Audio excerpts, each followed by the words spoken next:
Get a recording happening here. Okay, now if you would give me some chatter and let's see if chatter.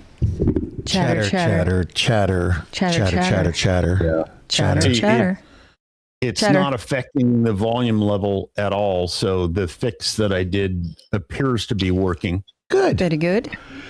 Well, he just showed Christian that is going to be helping with this enormous amount of stuff he has to do each day to get all these streams playing all across. Right. And the next thing he should do is develop some sort of an app that does all that. Sell it. And make $1 billion. Well, there is a way to do that. You can write what are called macros and just basically screen records everything you do, but it's not flawless. There will be a way to do this with AI at some point in the future. And listen, I understand that it seems very daunting. It does even to me when I'm explaining it to somebody else. But I do it like whipping a program in my head, and it's very fast. I do the whole thing in less than 5 minutes. Wow. So. Well, if I could figure out a way to pay you $100 an hour for that 5 minutes. 1 hour minimum. Oh, yeah, that changes everything. Yeah, that's where you get caught. That's you right. Make a service call and 1 hour minimum. That's right. Dang it.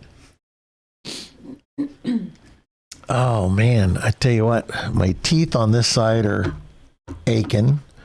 You must be getting. I have like a sinus infection because we were sanding. Oh, that's what it is. Because I noticed sanding the floors at the other building. After we went and visited there yesterday, I noticed you start sneezing again. You're getting sensitive to that dust in there. Dang it! Yeah, you have to treat that like COVID. You know, I went and bought a mask, but it was already too late. After the horses were gone. Because I just thought I'd see how the. Oh, you were doing it with nothing on there? Yeah, I got a huge walk behind sander. Oh, Bob, why you do that? And listen, it's just wood. Nasal saline. Yeah. The little sprayer. I don't buy the squeeze bottles anymore. I buy an aerosol sprayer of nasal saline, and you can flush Cleans all that right stuff out. Yeah, it's important. Anyhow, guys, I'm gonna fire off the recording there. Okay, and thank you. Go as you choose. Okay, very good. Very good. All right. Well, thank you very much, Mike. Thank you, Mike. Appreciate it. You're welcome. I think we may just do one just for the web today, because I'm just not going to do the radio? My brain. Just for these folks. I'll help you. You sure? I'm your helper. Remember? Okay, you got to do the show. Somebody's got to lead. Well, you got to lead either way. I can do the breaks and things, but there's got to be stuff to talk about. Alan, just start and then it'll flow. It always Mike, does. You're going to have to stay here with us. I've seen this 1,000 times. I know. It'll work. Oh, it'll boy. work. We can do it. This brain is only working on half mast right now. Oh, help it. Okay, what are you talking about then? Well, okay. Don't do that. Well, because if we were doing it just for the internet, you'd still have to come up with something. So, well, no, and you know what? Here's something that's been bothering me. What? The moral implication versus the political rub with the Iran situation. It's like thousands of people are being killed over there. Right. And as a human, I know. You think to yourself, how would it be wrong to try and stop that? But then there's that political rub in there where it's like, you don't know what the implications are. Like Donald Trump here the other day, he said, if you guys start killing thousands of people, we're going to hit you really hard. And then didn't do it. And thousands of people have been killed. Yeah. So in the meantime, though, our assets are moving over there. Mike. As a president, how do you, that's a heavy load to carry. Heck it yeah. really is. Oh, yeah.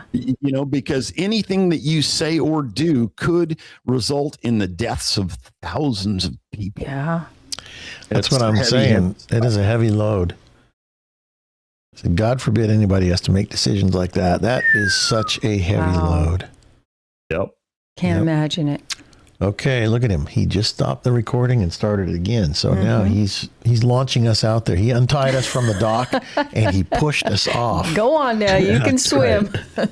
Journey of 1,000 miles begins with the first step. All right, Mike, thanks. Okay, there you go. All right, thanks. Here we go. You ready, Jan? Ready. Push the button. Hi, everybody. Another edition of Perilous World Radio. I'm Alan Masters. Jan Masters here with me. Have a bit of a sinus infection beginning, so brain is working at half speed. My eyeball is aching. My teeth are aching on one side, and my sinus on this side of my face feels like it's been stepped on. I get it. And I woke up with a headache this morning because I'm coming off of caffeine a little bit, but I had a little bit because I'm coming on here. But you got half a brain. I got the other half. We can do this. You got half a brain. I got half. You got half. That's a quotable right there. You got half a brain. I got the other half. What else have you got of mine, by the way? I ain't telling. Oh, jeez. Oh, my gosh. Oh, my gosh. Goodness. I guess maybe for a moment I want to talk about work ethic. Because there are people that work for you. How do I say this? Let's just see. How about this? I'll just make it more personal.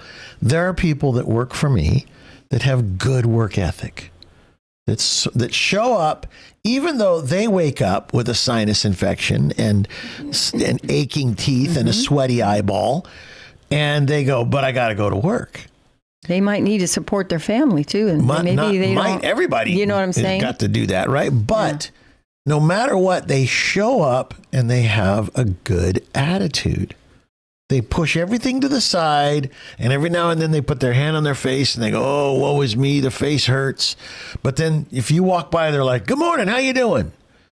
So funny that you say that, because I really was thinking of not coming in this morning. Oh, really? I was just thinking, I got a headache. I just can't get rid of this headache. And, I was thinking, I'm not going to come in. I'm the same way. It's like I told Jan, I said, my face is hurting. Let's put a tape on. It's like, I think I'm getting a sinus infection. And here we are. Came in anyway. You pushed me. I pushed you. Mike pushed a little bit. And here we are. You didn't push me. And I didn't push you. You pushed me when you said you had half a brain and I had the other half. And, but anyway. Well, I thought, go in anyway. What else are you going to do? Sit there and just have a headache, and So then here we are. There are the people that have a good work ethic, and then there are people that make excuses. That's it.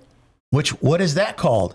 Not having a good work ethic, because they make excuses, and then it's the same thing that Adam and Eve, the whole situation. It's the same everlasting gobstopper of excuses that has gone down through history since the beginning of excuse making.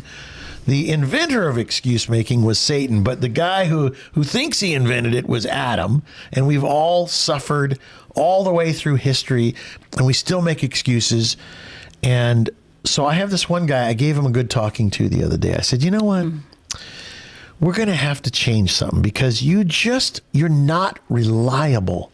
I can't rely on you. And he says, well, I've been trying. I got pretty good at it for a while. And for a few days, he actually showed up on time. And then he comes in, instead of coming in at 8, he comes in at 9, 10. Oh, I slept through 3 alarms. My alarm went off the other day. And I usually don't even need an alarm. I wake up before my alarm goes off. And the alarm went off, and it was like... Well, that was so loud. I almost had a heart attack. It was so loud. So when somebody says they slept through 3 alarms... They must have went to bed at 4 in the morning. No, they must sleep so deep that they're close to death. That's all I can say, is because you cannot sleep through these alarms with these phones, and I know he's got the same phone as I do. It's like an excuse, or This is one of it's your a lie. pet peeves, isn't it? It is one It's of a my pet peeves because you know what? You are showing that you don't care about the job. You don't care about the person that you work for, both. And that you really don't care about your own well-being and welfare because you're about to lose the job. So I actually told him, I said, I'm going to dock your pay. I'm going to dock your pay 10% because this is just, it's not acceptable. I don't like the hours you gave, which is basically saying I'm not trusting his hours. Because Right. he's one of these guys who'll go to lunch. I'll be back. I'm going to go to get some lunch. He'll leave at noon. He comes back at 1:30 or 2. Oh, I'm going to work late. Well, how does anybody know? Because everybody goes home at 4:30 or 5 because they get there at 8, take a half an hour lunch. Alan, he's got other priorities. He does, but he's also... I'm just saying, who knows what those are? What he doesn't know is that in my life, when I was a little boy, was that sneaky guy like the rat. It's a sneakiness that when nobody's looking, you can do whatever the hell you want because they don't know. And you think that they don't know, but somehow intuitively we do know. And I said to him, I said, the work product that I get from you does not represent the hours that you put in and or the pay that I have to pay for the work product. So, for example, if you're paying somebody to paint the inside of your house and it takes them 2 weeks, now your whole life is disrupted. They keep coming and going and back and forth and up and down and they're working, but they're not there in the morning first thing when it would be nice to know that they're going to be there at a certain time. 2 weeks goes by and they finally get done and you look at what you paid them, you're like, wow, that's... Whew. Of course, now if they bid the job, it still should not take 2 weeks. The point that I'm getting at is, so I had somebody else that wanted to do some work for me, and they said, listen, over the holidays, this painting contractor says, I'm going to be gone. You can use my employees if you want for what I pay for them. That way they have a job because we don't really have any jobs. They all want to work through the holidays because they need extra money for the holidays. And I said, I'll take them. So there was a crew of 3 people, and I had them paint the entire inside of a 5,500 square foot building, everything, ceilings and walls and inside closets and in bedrooms and not bedrooms, but office rooms. Anyway, it took them 1 week, 5,500 square feet, beautiful job. So now I have something to hold up against what work product I'm getting from this other guy. The value. So I said to him, you know what? I feel that you don't care enough about me. You don't care what I think because I've told you about coming in late and coming in whenever you want. And I go to bed at midnight. I don't care what time you go to bed. You don't owe me what time you go to bed. You owe me what time you're supposed to show up. So what you do on your time away from me, I don't care about unless it affects me. So what I would say to you is go to bed earlier. Now, this is a 45-year-old guy. I mean, come on. Should a 65-year-old guy be telling a 45-year-old guy to go to bed earlier so he can get up earlier? Anyway, it's ludicrous. So I'm talking about work ethic, and what it boils down to is it comes back to he doesn't care. So then I look at the work that he does is great when it's all finally done after going through undulations of trying to get him to be in there and get this done and get that done and get this done. And you're running behind. I've got a client that's needing this and that. And the work is fine. It's not the work. And it's the part that bothers me the most is that his work is good, but his work ethic sucks. And it's telling me over and over again, I don't care about you. I don't care about you. I don't care about me. I don't care about me. Well, who do you care about? What is it that is What's the other priority driving you if you don't care about me? Because this bothers me that I cannot rely on you and I'm trying to run a business. I cannot rely on you. My customers cannot rely on you. The other workers that are waiting to get their job done cannot rely on you. The glass guy's coming to do this. The finish carpenter's coming to do that. You got to get your job done, and it's a domino effect. what other priorities is there? And sadly, a lot of times there is no other priority. You know what his other priority is? He's got this lazy streak to him. He's never had anybody put down these guardrails saying, listen, you either are on time or you're out of here. So I'm at that point. I was supposed to tell it to him over the weekend on Saturday. And I said to him, I'm going to think about this over the weekend. I'm going to think about how to deal with you. And I really think that he needs a good shock. I'm not going to pay you anymore to work for me because you don't care. I don't want people to work for me that don't care about me. I want them. Just say, you know what? I found someone else. No, I haven't. It's not even that. I'm going to find someone else. It's not even. It's that, you know what? I care about you enough to tell you that this is really disturbing to our relationship, and it doesn't affect you at all. This has been going on for a few years with this man. We're going to take a break and be right back. I got something to say about all that. Okay. Welcome back, Alan and Jan Masters. Jan on the break said, I got something to say about that. What we're talking about is work ethic. A guy that I have had this conversation with for, has it been a couple of years, over and over and over again. I got something to say.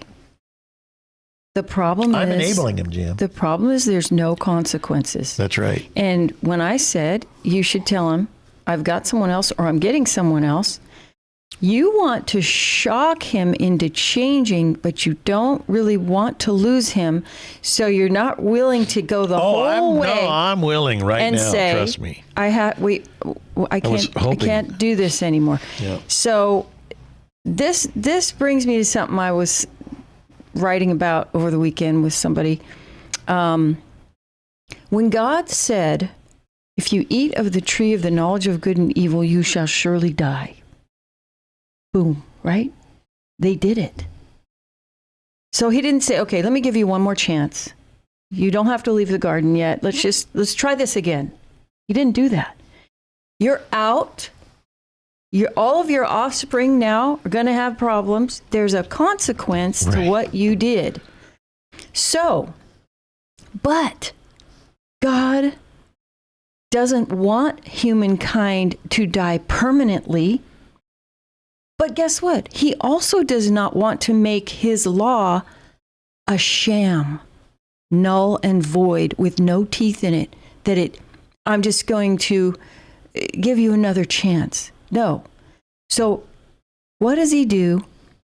He has a plan of salvation for mankind to be able to come back with him without negating his law. The law still stands. We're going to die.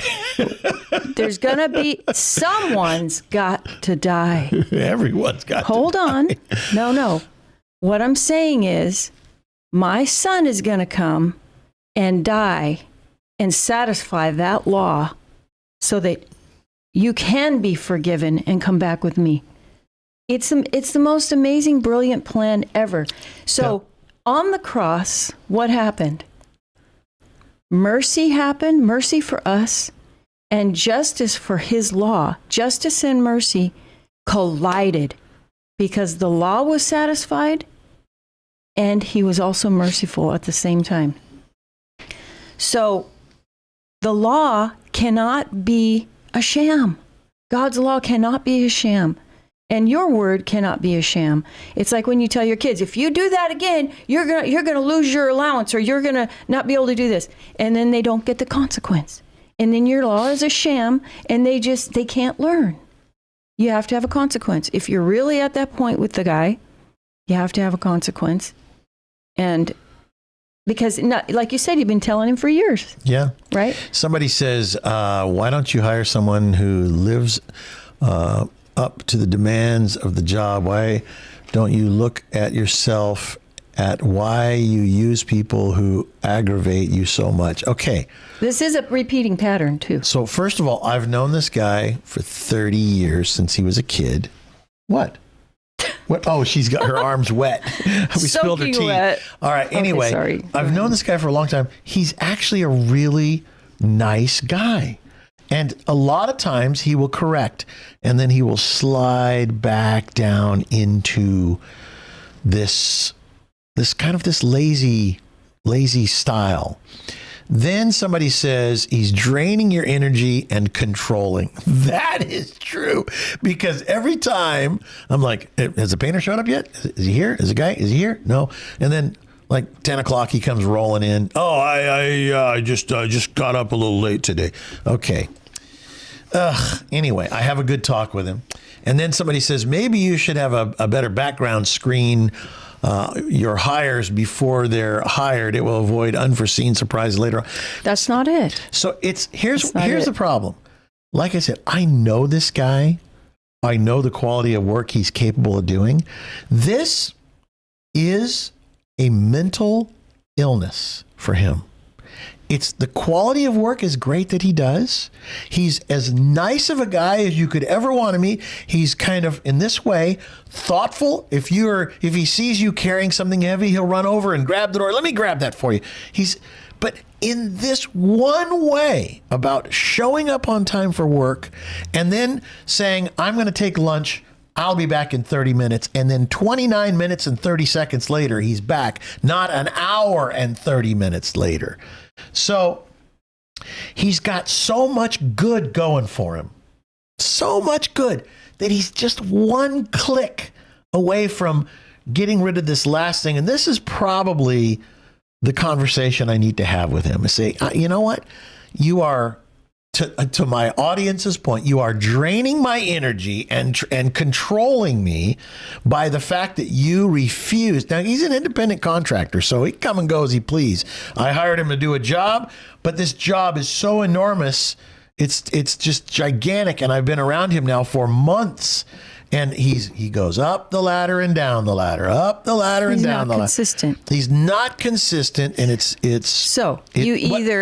has a ripple effect to the other employees, which is right. I shouldn't say employees, the other contractors. Mm-hmm.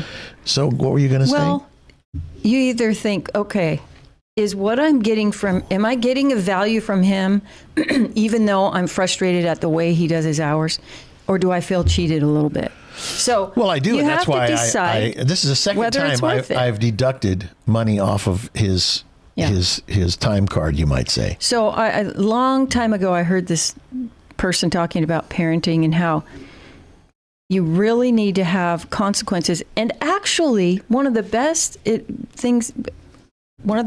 advice I heard was, you don't have to be the bad guy with your kids. They know what's right and wrong.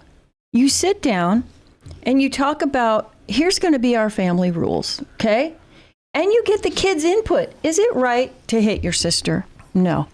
What do you think should be the consequence if you do it? Right. And the kids will tell you what should happen. And then that becomes the rule. They said what should happen, right? So you come up with these things, and then it happens. And then the rule that they came up with is what comes back on them, right? So this one father was telling this story about how his kids would always do this one thing. I don't know if it was fighting or whatever. He said, so I made a plan to go to Disneyland. We live near. And we're driving to Disneyland, and they start doing the thing. And I told them beforehand, if they do it, we're not going to Disneyland. So they do the thing that they had agreed not to do, turned right around and went home.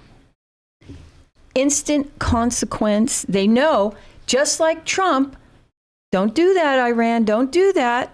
The last time, boom, he went and did what he said he was going to do. And that's why people are afraid of Trump. He actually follows through with his word. Yeah. All right, we're going to take a little break. Today we're talking about work ethic and some of the folks that I have doing some work for me. And I got some good options here off the page. So thank you guys for your thoughts. We'll be right back. Alan and Jan Masters, I want to read from our Rumble. I think this is Rumble page, but oh no, actually this is YouTube. Okay, this person, PackNick77. That's a new name. I haven't seen that name on the page before, but it says, I had an employee in the past. I gave them 3-strike rule. You don't show, you don't call, strike one. 3 strikes and you're down the road. And then I like this part the best. And I think I'm going to do this today. This will be the start of it. I put it in writing and they sign it. There you go. There you go. Because then when they put their signature to it, they have to like see themselves. Or I ain't signing that. I'm not your employee. Isn't that funny? Yeah. That's like what I was saying about the dad That's and right. the parents I was reading having that. the kids involved in because they know it's funny. fair, That's a good one. rather than the kids being it's all up to mom and dad and I'm going to get around them as much as I can and make them chase me. You know? Yeah. Another So- person says the age-old conflict between labor and capital. LOL. That is so funny. Well, you know what's funny is I have other guys. So if we talk about work ethic, I have other guys that are just they're the same thoughtful name way. They have the he's thoughtful in when he's at work. In his craft. In his craft, he's thoughtful. He does a good job. He's thoughtful to other people. If somebody's looking for an extension cord or whatever, he's like, oh, I saw one here. I think it was right over here. And he goes and gets it. He's just friendly and thoughtful. But there's this one element that It is your pet peeve. But it is because if you say, if I go fishing and I'm going to leave at 3 o'clock in the morning and you're going to go fishing with me, you had better show up at 3 o'clock or earlier because I'm driving away at 3 o'clock in the morning because it's a 2-hour drive to the ocean from where I live. So I want to get there at 5 and then I got to put the boat in the water. So you showing up on time, even on pleasure stuff to go out and have fun, people are like, oh, what's a big deal? We're just going fishing. Like, well, not anymore. You're not because I left. So it is a peeve of mine. My dad always got me up early, and so it's one of those things that it also says something really important at the very beginning. It says, I appreciate you, I respect you, I'm here on time. And Jan knows that for 25 years I was on ABC on a TV show. The very first time I said, what time should I be here? And they said, you can show up at 8 because you're going to be on at 9. An hour early because they go through a bunch of garbage with you and stuff. I got there at 7. And that's when the person that told me to get there at 8 showed up. She saw me and she says, I know you. I didn't know her. I only talked to her on the phone because she had seen pictures of me. She goes, I know you. You're Alan, right? And I said, yes. And I said, who are you? She says, I'm Marianne. And I said, oh, hi, Marianne. She goes, why are you here so early? I said, I'd rather have you looking at me than for me. I said, that way, in case you need something, from me, I'm able to deal with it. I have time to deal with it. So I thought I would show up early. And she goes, I like you. So automatically, our relationship for 25 years was great from the start. What were you going to say? You saw something on here you wanted to comment on. Good comments today, because everyone deals with this work ethic thing. I had something else to say, but as far as the work ethic, the other thing that came to me is, how does this relate spiritually? And actually, there's a lot of interesting stories in the Bible about similar things, because first of all, what hit me years ago, and I said to you one day, when Jesus said, I am about my Father's business. And I said, Alan, God has a business too. Yes, I remember that. Right? Right. And so Jesus is about his Father's business, and we are to be about the Father's business. And when you go home to be with him, is he going to say to you, well done, you were a good and faithful servant? Yeah. Or you weren't doing what I asked you to do. Yeah, you were busy with your own things. I called you, and I kept calling you, and you kept going to the side and taking your own time and giving me the little crumbs on the table. Yeah. See? Mm-hmm. So it's a meaningful point, because it does apply to the broader point. I'm here for my Father's business, to do my Father's business, Jesus said. And I will say so this morning, because I'm telling God all the time, God, whatever you want me to do, show me. I'm here. I'm not here for me anymore, right? And so this morning, when I didn't really want to come in with a little bit of a headache, Because when she does call me at the last minute, Sometimes and says, I I'm not really- coming in, I'm like, Sometimes I really can't. But I just thought, I'm always asking you, what do you want me to do? I can go do this. I can at least go do this. So we all are called to do different things. that we don't always want to do. We don't always want to do. So, and like right now, I believe it or not, You're feeling better. I feel better. See that? My teeth were hurting and my eyeball was sweating and my sinus was aching. It's all gone. Well, you got a sweaty eyeball, it happens. A couple of notes from the Rumble page. Putting you in a bad mood, this person. And it does kind of put you in a bad mood because... I was going to read that one. Well, go ahead. You read it. Eyes to See says, maybe the anger in you needs to be around someone that irritates you. Not me. Wait a minute. Sorry. Wait a minute. You Not. spilled something out at the talk yesterday. Go ahead. When you were being all thankful to God about your life. And then he puts a few irritating people in front of you and says, well, there are irritating people, FYI. Wait a minute. This was one of the guys that he showed you. Okay. So I think the trick is the irritation and the frustration that we allow ourselves to grumble is to allow the Spirit to dissolve that and then see what the move should be so that you're not moving out of your own irritation. Like you told a story that last week on the radio when your cows got out and you were frustrated and you said, I'm going out there with my thing and I'm going to do this. And you did all this stuff. And it didn't work because you were using your own You're talking about anger. the first time. Yeah. And then when they got out again a few weeks later, there was nothing I could do because I realized being angry at the cows or anybody doesn't work. So that's the point I'm trying to say with your guy here. Okay. But you made a point. I saw this online, how Jesus handled harmful people.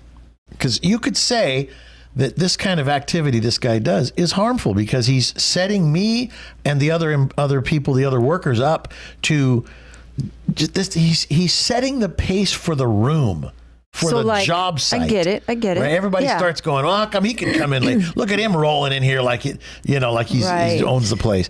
Right. So it says Jesus set boundaries. Jesus withdrew from those who sought to harm him, but when Jesus knew it, he withdrew himself from thence. From what? Thence. Thence. Okay. Thence. Thence. Okay. T-H-E-N-C. Yeah.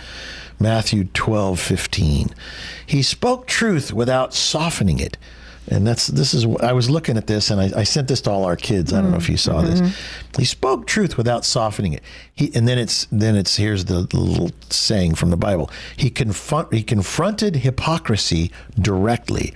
Woe unto you, scribes and Pharisees, hypocrites. He spoke, he called it what it was. He refused to argue with manipulators. And we had one for a while that was such a manipulator, and we had to just shut that guy down. He was just constantly wanting to argue for the sake of arguing. Draw you in. And it says, Jesus did not engage with questions asked in bad faith. Oh, Ba-boom! man. Right? Can I say something? Neither I tell you. It says, somebody wrote this wrong. It says, neither tell I you by what authority I do these things. So somebody messed that one up, but you get it. I can tell you because I just read that. Okay. When the scribes and Pharisees, they come up to him and they think they're going to trap him in a question. And they go, by what authority are you doing these things? Cleansing the temple and things. And he says, well, I have a question for you. By what authority maybe it was Moses, did Moses or, Elijah do what he did? So they all mumble with each other, well, if we say this, he's going to say that. Right. And if we say this, he's going to say that. So they said, we don't know. And he said, well, if you don't know, then neither am I going to tell you by what authority I do what I do. Oh, there you go. That's great. It was perfect timing with that. Yeah. He walked away from hardened hearts. When people refused truth, he didn't force access. And then it gives the quote. It says, and he did not And he did not many mighty works. Oh, this is, somebody wrote this so wrong. And I think it was, they put many, it was supposed to be mighty. And he did not many works or mighty works there because of their unbelief. Did not do many mighty works there. He did not do many mighty works. See, there the word "do" is missing. He did not. Yeah. It's Matthew 15:38, I believe. Okay. The next one is he protected the vulnerable. Jesus exposed abuse of power and defended the harmed. And then here's the quote. It says, "He that is without sin among you, let him first cast a stone." That was a good one, of course. He did not confuse forgiveness with access. Jesus forgave, but he did not trust everyone. And then it says, the quote is, "But Jesus did not commit himself unto them, for he knew what was in man." So what I'm saying here is that all of these little things in life, even somebody with bad work ethic, there's so many things you can learn about yourself, about the other people's reactions, about the person you're trying to deal with. And I'm kind of a long-suffering guy. I give people a long, long time to change if I see the smallest iota of movement in change.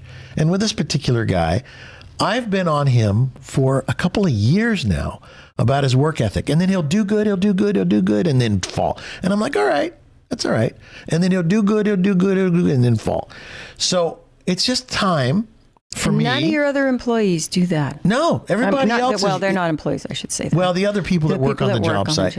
The point is that there is a lesson in this for all of us. That's why, even though it's a kind of a no thing, it is a thing. We'll be right back. Alan and Jan Masters, we're talking about one of the guys that actually, I love this guy. I really do. He's a painter, and I have a lot of paint work to do constantly. And even though he infuriates me on certain days when he just tells me he's going to be there on time and then he's not there for hours, and then there's these other people that are waiting for him. A good example is we had these windows, interior windows that were from this office, and the guy came to do the glass, and he hadn't painted where the glass goes. Did you know the glass guy was coming? I knew the glass guy was coming. I told him the glass guy was coming, but he hadn't got to it yet because something else came up. And all it was a little 1-inch strip. So I said to him, by the way, you know that the glass guy is coming. And as I said that, up the stairs comes the glass guy. And I go, oh, here he is now. And I said, and you haven't painted the little surrounding area that the glass goes in. And so the glass guy, who knows also the painter, they all know each other. They worked for me for a long time. He says, well, how long is it going to take for the paint to dry? He says, because I don't have the glass with me. I have to go back to my shop and load it up and get it. And the guy says, I'll have this painted and it'll be dry by the time you get back. So if he didn't show up that day, the glass guy could not have done his job on the weekend that he was supposed to do it. But since I had already given him a little bit of a hard time, he came in on the weekend and he was finishing something. He was able to just do that little bit of painting, but so that the glass guy could put the new pieces of glass in, and it worked.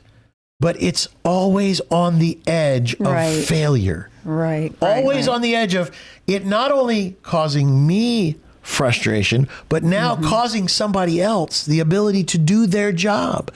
And this is called the ripple effect. And so, but I love the guy, and I want to see him change, but also there is a time and a place for that thing called tough love, where you say, and I love the idea, I'm going to write down on a piece of paper, the next time I am late is strike one. And if I'm late 3 times, I'm going to be fired from this job and never be able to come back to work for me, because I don't want this in my life. And I'm going to say, you sign this right here. And I think the reality of that is going to really be a shocker for him. But that's going to be for the next couple of years. I'm going to say, you don't get 3 strikes every day or every week or every month or every job. It's for as long as we know each other, unless you call me and say, I'm sorry, I got to take my wife to the doctor, or I'm sorry, I'm running late, I ran out of gas. And even then, you shouldn't run out of gas. I always get after you for having you running on. My dad used to always say, don't run your tank on reserve. Leave a quarter of a tank. You never know what's going to come up. So there's a courtesy to calling. And maybe the night before, if you know you're going to be late the next day. But I'm really going to have to lay down the law for this guy because I do care about him. And I also care about me. I care about my other guys that work for me. The job you have going on. The job that we have going on. And a leader has to make those kind of harsh decisions. And it's not even that harsh. Okay, I want to correct what I said. Kim Blandino looked up the quote I was talking about. And it wasn't about Elijah when the scribes and Pharisees were asking. It was about John the Baptist. He said, by what authority did John the Baptist baptize? And that was the one. So I wanted to correct that. All right. Thanks for that, Kim. He's our in-house corrector. Also, you brought up something about Jesus didn't like questions that were in the wrong spirit or something like that. Okay. Yeah. And this has been on my mind. Because there are people that will come to you. It says Jesus did not engage with questions asked in bad faith. And when he did, he had the right answer. But a lot of times, questions are traps. People want to, they're not actually trying to get a truthful answer. They're trying to get you to trap yourself. And so I'm going to bring up Candace Owens right now because everybody says, she's just asking questions. Isn't it okay to question?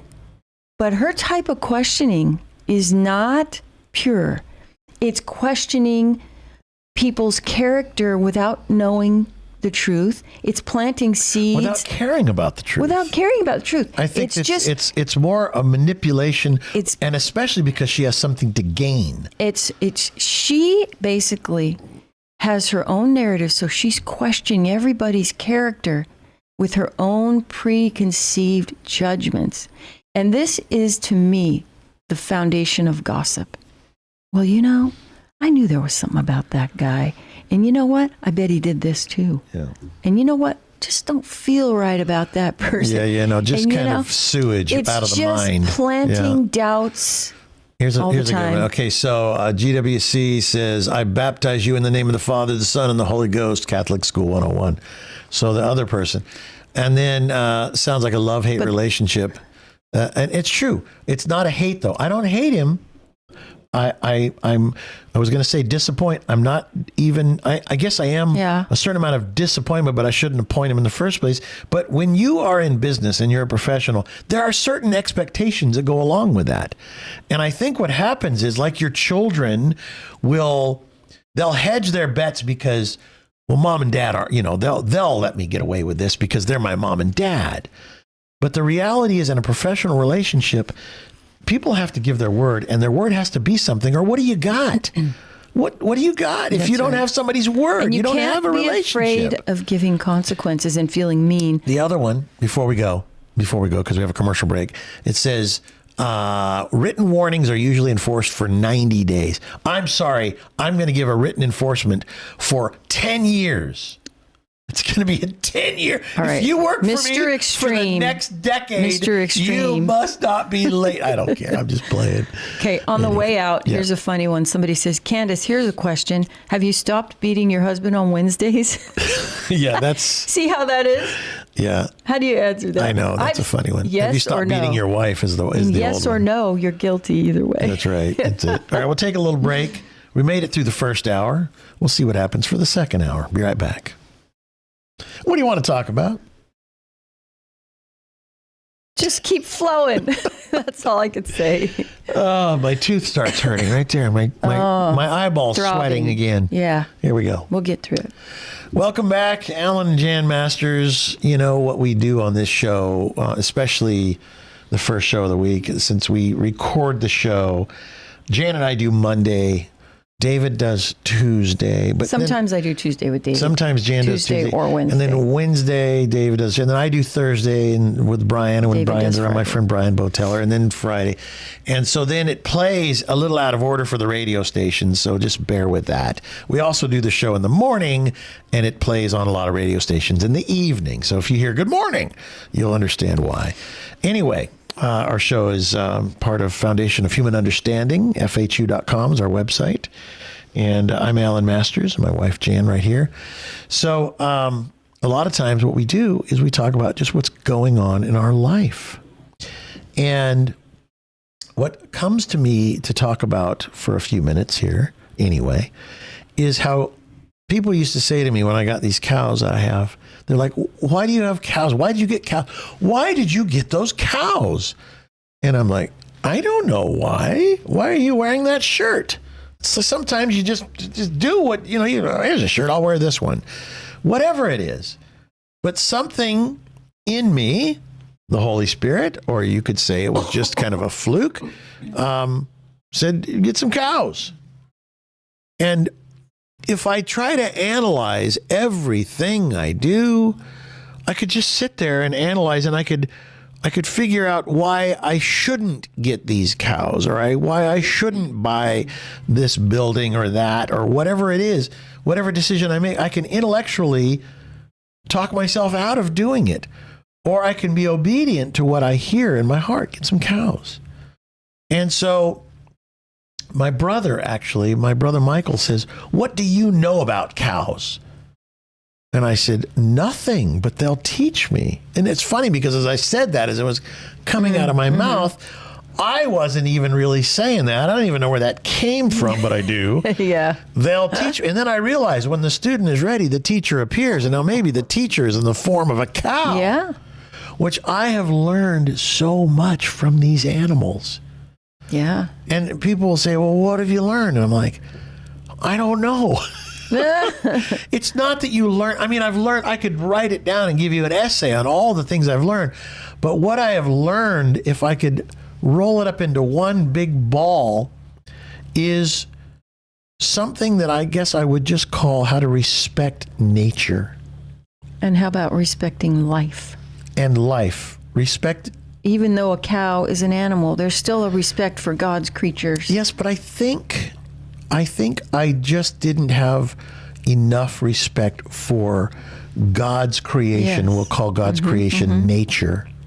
Okay. And because we're at the top of that food chain, we're at the top of the scale, and everything is beneath us until you are beneath a cow, if you know what I'm saying, until a cow steps on your foot. And I learned from these cows and what I learned, if I just let it kind of if it kind of unpacks on its own, one of the things that I learned was that I didn't have a proper relationship with nature. It's like, how do I say this? It's like these cows, when I saw them before, you just see cow. Your brain gives you the shape of a cow. Yes. Like with little children, you Yeah. could have a cookie cut out. What's that? Cow. Little kid would know a cow. And that's all the brain does. Now when I see the cow, I almost understand from the time it is conceived, when it is it gestating? Is that the right word?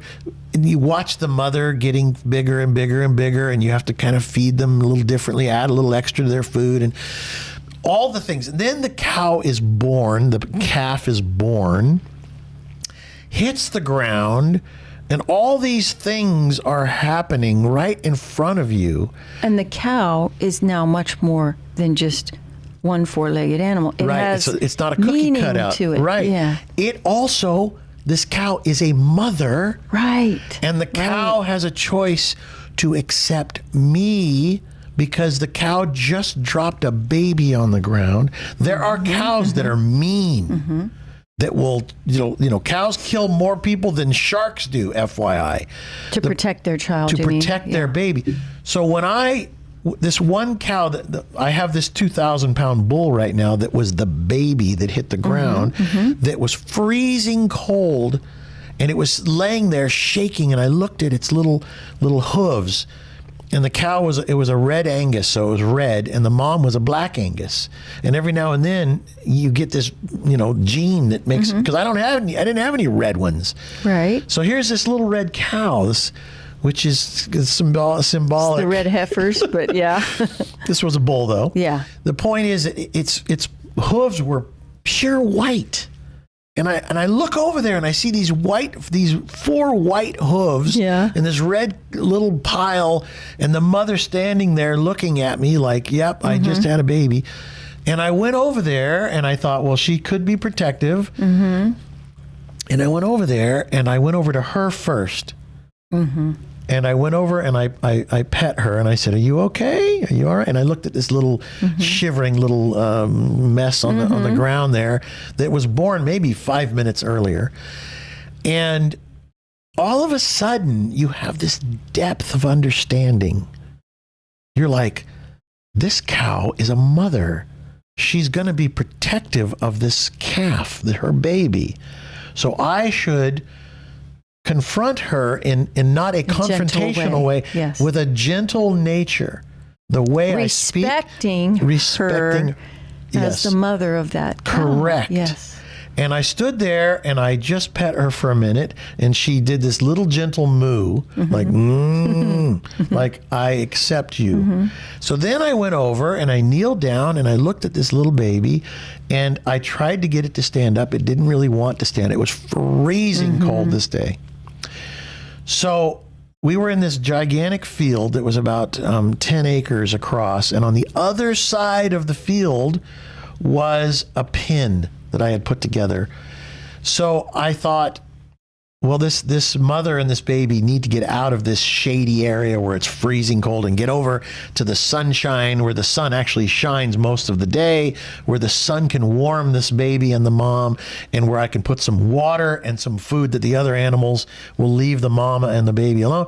So I tried to get the little guy to stand up, and he didn't want to. So I scooped him up, I picked him up, and he weighed about 60 or 65 pounds, whatever it is. And it's like carrying a big sack of wet, whatever.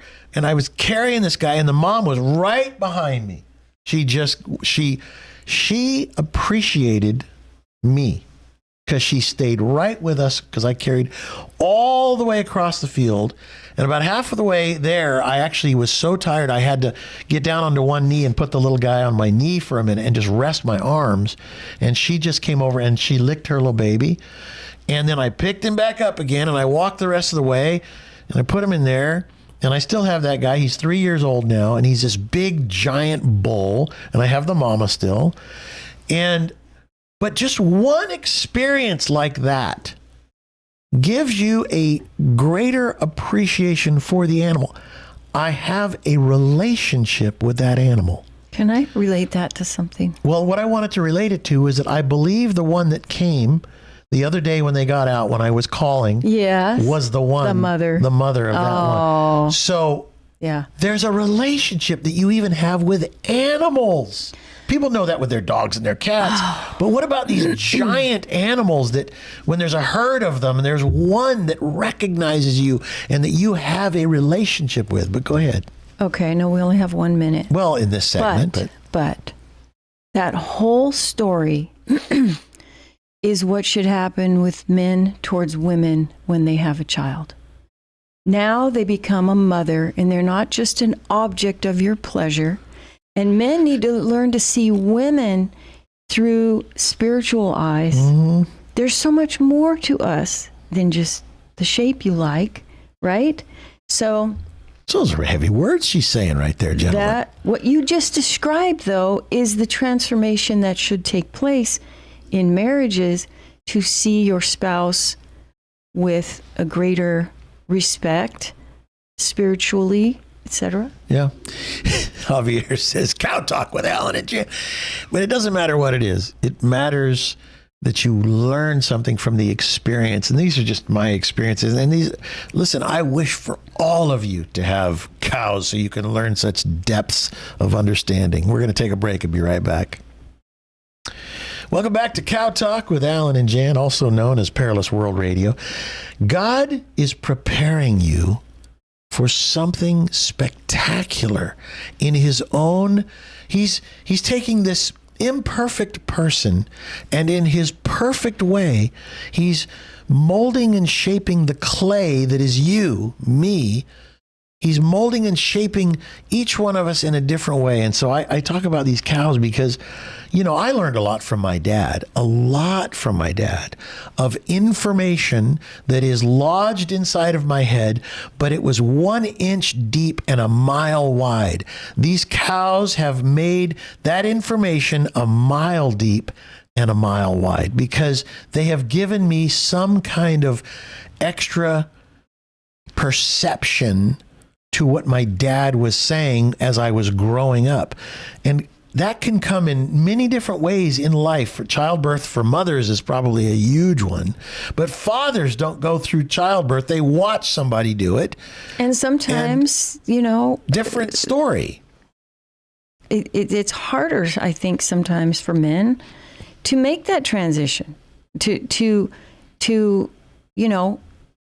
I don't know, but I will say that when when a father loves the children with a true love, like that mama cow watching you, that's what she was reading my energy, and to whether she would trust me. Yes, this is what mothers do, right, and right. they nothing inspires love more for a husband from a wife than seeing true love toward the children she just bared. Yep. So I remember Javier's watching, who I know Javier.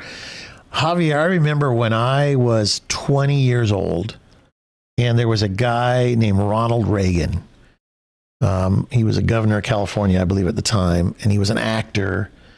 And around wasn't it 84 that he was president? Yeah, I think so. I voted for him. But I remember when I saw him with his horses, riding his horses, how he went from being this presidential guy, and he wasn't the actor, he wasn't the presidential guy. He was a horseman. And he loved his ranch in Santa Barbara. He loved his horses. He loved to go horseback riding. And I'll tell you something, I have 4 horses. Don't ask me why I have 4 horses. It just happened. But I have 4 horses right now. And there's actually 5 at my property because there was a guy who needed a place to put his horse. And I said, come on, bring it on. These horses communicate so differently than the cows do. The horses are like up one notch on the chain of communication capability. The cow, very little communication. Somebody says cows are simple creatures. It was Javier, yet God's creation.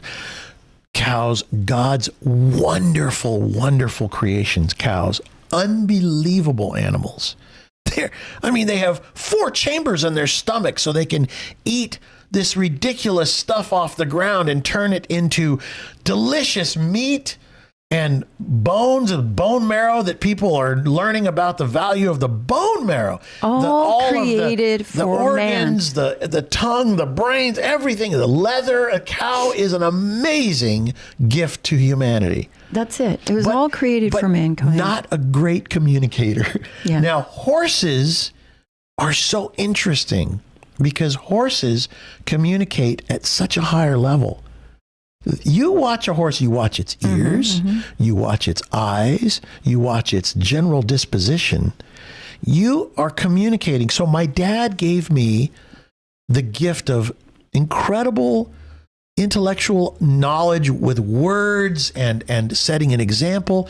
But what these animals are giving me is the unspoken word. So true. The unspoken words, but with sounds and the sounds of the animals that have meaning to them beyond the cow saying, "Hey, Mac, I'm hungry." Because you know what? Animals can't fake you out with words. Yeah, right. They cannot deceive you what that way. they are. Yeah. So any kind of misunderstanding or thing that goes wrong, you have to look at yourself, because the animal is just the animal. Yeah. But in life, when we see people, so much more judgment happens. Yeah. And deception through Javier words. even says that's right. And I'm going to have to agree that, and even the manure from the cow makes the soil more fertile. Mm-hmm. So what an amazing thing a cow is.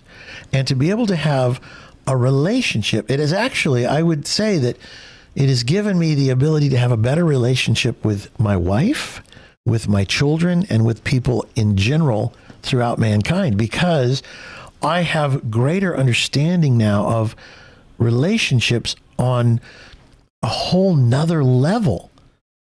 It's like you can see some of these old cowboys, these old leather-skinned cowboys, and they have like this great wisdom that every now and then they'll say something, and you're like, wow, that guy's smart. Well, you know what? He's had to learn kind of the cowboy way. Mm-hmm. And I used to kind of make fun of the cowboys, the cowboys that would come around. Oh, you cowboy, what are you, a dumb cowboy?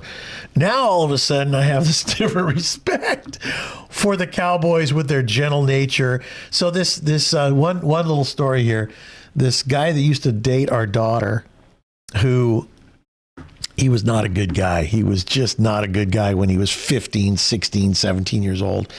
And I see him now, he's 32 years old. What is he doing? He's a horseshoer. So he pulls up to my house to shoe these horses and to trim the horses' feet. And he goes, I know you. And I look at him and I go, do you? I said, do I know you? He says, yeah. He says, my name's this. And I go, oh my gosh. Well, look at you. You've come a long way. You've got your own business and you're doing this. I said, well, that's great. I did not like him. Right. When I heard Rebecca was going out with this guy, I did not like it. I didn't like him. Yeah, but that was her rebellious phase. That was 15 years earlier. And now he's this cowboy. Mm-hmm. And so I watched him trimming my horse's hooves. Mm-hmm. And boy, did I respect that guy, because he had this gentle ability to talk to the horse. The horse heard him, but they didn't hear the words because it doesn't know what those words mean. It heard the spirit in there of what he was conveying to the horse through his confidence, through his disposition towards the horse's disposition, and he was leading the horse and asking the horse for something that the horse had to grant permission to. The horse, it's like, you're going to hold your foot up for a half an hour. You could say to the horse, I want you to hold your foot up for 15 minutes while I do this. Or you could just command it, and the horse would be obedient to it, because we are at the top of that chain of command. We'll take a little break, talk more about cows and horses, I think, but who knows? Right after this, stay with us. Alan and Jan Masters, talking about just how we learn about life, and everybody's going to learn differently. Everyone will learn about life differently. Hold on, Jan, back up one little bit. Ronald Reagan elected in 1980 and again in 1984. There you go. So when I was born in 1960, so in 80, I got to vote for Ronald Reagan, and then I voted for him a couple times. Anyway, the point is that when I want to talk about that for a minute, because when I saw Ronald Reagan with his horses, at first I was like, oh, geez, look at this. He's doing a Hollywood thing. He wants to be seen on his horse. But then I saw there was a sincere love of these animals. Mm-hmm. And you look at people that have a sincere love and respect for these animals versus people that have needy relationships with their little poodly dogs and things like that. We had a little poodle dog, which we loved. But there's a good kind of a relationship and a bad kind of a relationship with any animal, with any human being. And what I saw in Ronald Reagan was that there was something he admired and respected about these horses and animals that he had. And I didn't know what to think of it at that time. But and I bring it up all these years later, 40 years later. No, that question you had, you That understand. question, I understand it because it gives depth. Like I said, my knowledge of my dad's teachings was a mile wide and an inch deep. But as I'm getting older and having better understandings with better opportunities, and these cows are bringing the opportunity to have depth as well as width. So width and depth. And then, believe it or not, the calming energy that it puts in me gives me the ability to pause just a moment. And in that pause, that cautious respect, in that moment comes answers that I never, ever had access to before because I was too impatient. Yeah. Are you moving things around? No, it's just coming it's just down. a bunch of, okay, let me have that. The thing keeps moving and I'm like, who's moving the chat room page? Because you folks are talking. Ronald Reagan loved to chop wood as well. That's how he got rid of his anger, by the way. I'm joking. This person says, I met Ronald Reagan in 1967 at the governor's ski race in Heavenly Valley. Why did that happen? I was 17. You know, I was supposed to go to lunch with Donald Trump in about 2020, maybe 2012 or so, or 2013. And I couldn't go. I was invited by Regis Philbin to go to lunch with him and Donald Trump. And I thought, I don't care about Donald Trump. You know, at the time he was just he was a wealthy New York businessman. I don't care. I have business I need to do. I had given my word that I would be somewhere else. So I kept my word instead of going out to lunch with Regis and Donald Trump. And I thought, you know what? It wasn't meant to be. It's like that same thing this person is asking. Why did that happen when you were just 17? Or why did that happen to me? Because I think, oh, man, I would have loved to have met him. But who's to know? You know, look at silver. Kim was saying silver is $94.50. No, really? And I had some silver I sold at $31 thinking, yes, I paid $25 and I sold it for $31. Right. I'm so smart until today. Because I'm $94 and some change. So you don't know, you can't look back. You just have to say, you know, it's like 6 degrees of separation. Anyway, let's see. Alan wanted cows so that he could be a cowboy. Makes him feel younger to be called a cowboy. Hee. Now that wasn't it, Kim, but that's funny. No, you know what? And so I'll come to the end of this story. So now I bought 28 cows and they turned into about 95 cows.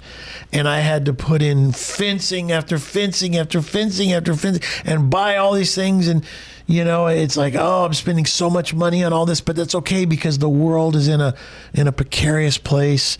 The price of cows also went up, by the way, the price of beef. Have you noticed? So everything has gone up. The cows are worth more, but I don't care about the cow experience for the cows, the beef, all that. I care about what it taught me, the class that I was in, the master class that I was in for the last... Good Shepherd. Right, for the last 4 or 5 years, whatever it's been. Man, I could have never learned that, I don't think. But by God's perfect design, he knew what I was going to learn. That's why he had me get these cows. And here I am on the other side of the bell-shaped curve with the cow thing. I'm ready to get rid of the cows now and just keep 3 or 4 cows. I don't need to have 25 or 35 or 75. Because for a while it was like, yes, more cows, more. Yeah. And then I learned more. I learned a lot more. But now I've learned so many lessons that I'm like, all right, so I do want to keep some cows. They're a good hedge against, you know, the system shutting down and you not having food. Anyway, so I've learned and I'm ready to reduce that whole number. But it's funny because I feel that I learned something that at 60 years old that I maybe was supposed to learn early on and I didn't. But God says, all right, it's time for you to learn this. It's time for you to have this kind of understanding. with people, with the rest. And then you get back to the guy that irritates you. I had cows that irritated me too. I want to learn from everything that happens in my life. And so I may get mad in the moment, and I may get upset, and I may get all hot and bothered and frustrated. And then I'll walk away a few minutes later going, well, that was just stupid. And I get to learn from the whole experience, even a guy showing up for late to work over and over and over again. But I'm going to have a talk with him, in about 15 minutes. So Janet here on the chat says that's why it's good to raise kids with animals. Yes, true story. Which our daughter is doing now, and we love it. Yep. But it reminds me of the little video that you shared of your sister Diane, who that was her whole life was troubled teens and getting them to work with animals and helping them come out of their emotional traumas and stuff like that. So it's true. There's a lot to that. Yep. Somebody says, why did I buy silver in 1986 for $2 an ounce? I don't know, but like you buying cows. Yeah. Why do we do things in life? Another person here, same person. It's just given essential metal status, big deal. You think it'll be $100 by summer? Really? Okay, well. So this person that you're talking to is Pac Nick 77. I wonder if that's Duke. Did you change your name, Duke? No, I don't Because his think name so. is Nick. No, well, who knows? It could be. Well, I'm just asking. We'll see. I don't think so. But that's all right. All right. So we are going to be cowless pretty soon, other than just a couple. Thank goodness. Too much. You don't like all the smell of the poo-poo. Ooh, it But just is not set up for that many. New World Order hates cows. Oh, that's an interesting one. Yeah, they don't want you to have your own food. They want to engineer the food so you're dependent. They're trying to kill the farmer, but who's trying to save the farmers and the ranchers? Donald Trump. Again.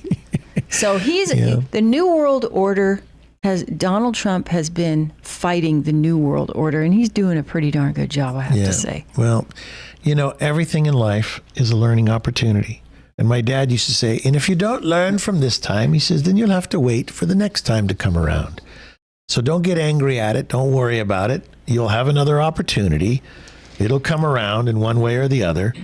And my dad would say, have patient endurance. Oh, that's nice. Cow flatulence, methane, climate change. That's nice. What comes over this screen? Now, Nick says, yes, no is a different platform from Rumble. So maybe he's on a different... Oh, you know what he is? Might be on Google. You might be right, Jan. He's on Google. See? Look at that.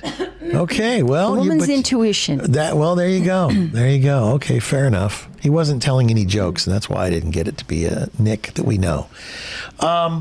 We are on Rumble. We're on the YouTube. We have Perilous World Radio on YouTube. We're on the X platform twice, once with just audio and once for audio and video both. It's interesting. We were just doing a little learning of how much work that Mike Jones puts into getting us all these platforms. And then at the end of our broadcast that we do, they turn it into a radio show, and that's why we take little short, breaks for the commercial breaks for the radio stations. But for the live stream that's just streaming, we do have this chat room that you can be involved with. But it's like an orchestration that he does. He puts it all, he's like an orchestra leader getting us going live on all these things. And he's like, it's no big deal. It's no big deal. He showed us how he did it. I'm telling you what, that's why my eye was sweating. I was watching him, all these things he has to do, technology. And to some people, technology is, it's like, it's a gift. So it's a different part of the brain. Not everybody uses that part. It is a gift, but it's also stepping back a little bit and just allowing yourself to be open to learn something. Because if you tell yourself, I don't know how to do that, I can't do that, I could never do that. For instance. You start to believe your own self, but it's not true. Take this jacket I'm wearing. Yes. Try to make it. It is all kinds of different pieces sewn inside out. Done it. All these things. What'd you pay for that? I don't remember. Not much. Like what? $20, $40, $60? Maybe no less. Maybe $15, $20. Can you imagine creating any piece of clothing? I didn't buy it brand new. Oh, really? No. Boy, it looks brand new. I know. Anyway, but I mean, you're right though. Everything what I want to say seems is like a lot of work. I've done a little bit of sewing. It's not my greatest thing, but it's like, how is the sausage made? Yeah. We just see You don't the wanna video. know. We see the videos, right? And it's just up there. And all the stuff that Mike Jones has to do underneath it, it's like what's underneath our skin? A skeleton and bones, and it's like miles and miles of blood veins in each body. There's just a lot that goes into the final product of anything. Jan, he says you bought it at Costco. No Costco. Mad cow disease is real. And you know what? You want to see how mad cow disease? You watch how they make sausage and then realize they feed dead cows back to cows when they crush it all up. And this is how perverted our system is these days. We'll take a break and be right back. Last segment. Alan and Jan made it through a show, even with a little bit of sinus infection, a sweaty eyeball, and painful teeth.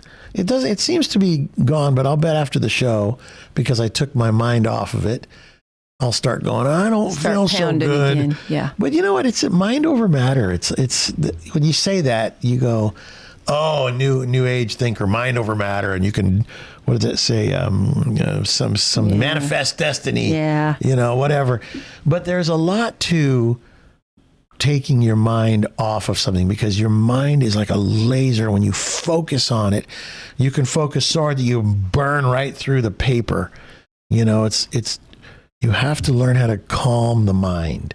And that's the meditation exercise my dad taught for the last 60 years. And then you can see what you need to do. And sometimes you need to go to the doctor. You know what? Well, that's true. Sometimes you need to get medicine. Sometimes you need to do different things. It's 100% true. But when the mind is, what does my dad say? When the hands are at work, the mind is at ease. And so even though my hands are not at work, I've given my mind something else to do, which is to talk about, what's going on in my life and in your life and our lives with our children and our grandchildren now. And I said to Jan last night, we're laying in bed, and I said, I'm laying next to some old grandma. It's so funny. All perspective, isn't We've it? been married 40 years this year and together for 44 years. We've been together for 2/3 of our life. The first 20 years, when I met you were 19. Yeah. And now you're in your whatever. I won't give away. You've already said it 1,000 times. Point is, there's 3 of those, 20, 40, 60 something. Mm-hmm. And the first decade of your life, that 10 years, is just, growing up, learning how to read and write and do things like that. And then from 10 maybe to 20 is a pretty powerful time. But what is 20 to 60? Look at those years. Those are the years we've been together, learning about each other, learning about life, learning how to raise children, learning how to say sorry. At least I finally figured it out. Learning how to interact with each other, with family. We have so much life that gets wasted because we put off the learning part of it. And what is the learning is Too busy about making excuses. Relationships. Yeah. You're talking about the relationships with the cow. Right. What about the relationship with your wife or your husband or your children? I am convinced, it's obvious to me, that God and mankind, it's all about relationships. He says, love God first and then your fellow man. That's a relationship. So it's all the 10 Commandments is all about how you relate to other people, right? Sure. Don't do this, don't do that, don't be jealous, don't take this, that's not yours, whatever. It's all about relationships. So the 10, the first one is the first one Love the God, Lord. okay. Yeah. So that's a do. Okay. But then all the rest of them, honor your mother and father is another one. And also love yourself neighbor. like you love your neighbor. Love your neighbor like you love yourself. And then you have all these But don'ts. a lot of don'ts, yes. Okay. And then Jesus comes and he says, do this, do that, do this, do that, do this. He's a lot more about do. Yeah. Yeah. Yeah. Well, I I was thinking about the relationships with the people that I've known for a long time. And there's a certain amount of shame that you have that you could have done better. And it wouldn't have been very hard to do better. You know, Mike Jones is listening to the show right now. I see him because he says lots of chat input from YouTube today. Yeah, yes, good. That's Javier and Nick, who was on, used to listen on Rumble for some reason over on YouTube, but that's good. But I know there was a time when, and I'll tell you, and I'll bet Mike Jones could probably even verify this, that when Mike Jones worked for me, he worked for me and he was my worker and he went with me on the road and we did all kinds of things. But nowadays, he doesn't work for me. He volunteers his time. I know. It's wonderful. But I have come to appreciate him in such a different way that it's like I was talking about how even Catherine bringing in this cup of tea, I want to make sure I say thank you every time. Every time. And the same with Mike Jones.